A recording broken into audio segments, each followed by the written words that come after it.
اللہ آسمانوں اور زمین کا نور ہے۔ اس کے نور کی مثال ایسی ہے کہ گویا ایک طاق ہے جس میں ایک چراغ ہے، اور چراغ ایک قندیل میں ہے، اور قندیل ایسی صاف شفاف ہے کہ گویا موتی کا سا چمکتا ہوا تارا ہے۔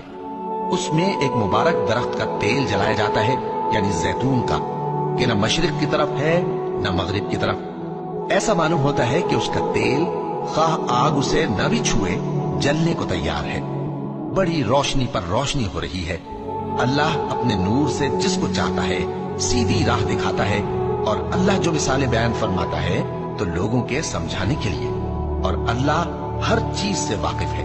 اور جب تمہارے لڑکے بالغ ہو جائیں تو ان کو بھی اسی طرح اجازت لینی چاہیے جس طرح ان سے اگلے یعنی بڑے آدمی اجازت حاصل کرتے رہے ہیں۔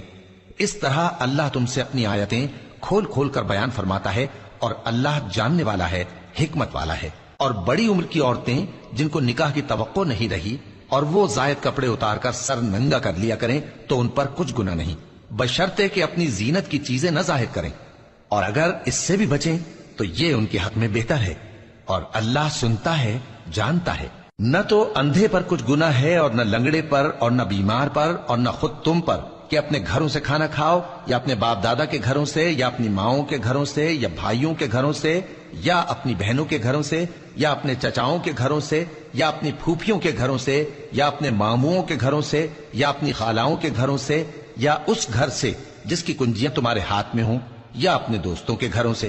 اور اس کا بھی تم پر کچھ گناہ نہیں کہ سب مل کر کھانا کھاؤ یا جدا جدا۔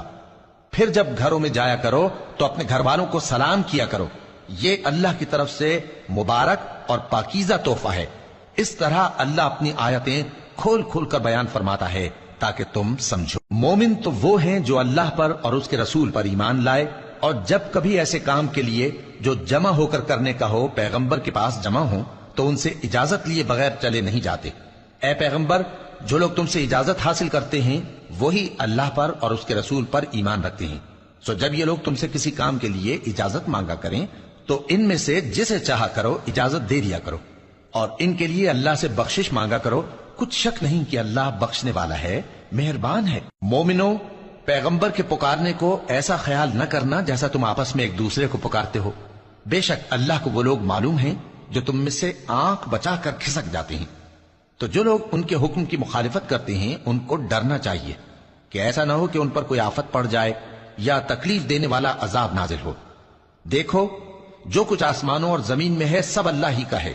جس طریق پر تم ہو وہ اسے جانتا ہے، اور جس روز لوگ اس کی طرف لوٹائے جائیں گے تو جو عمل وہ کرتے رہے وہ ان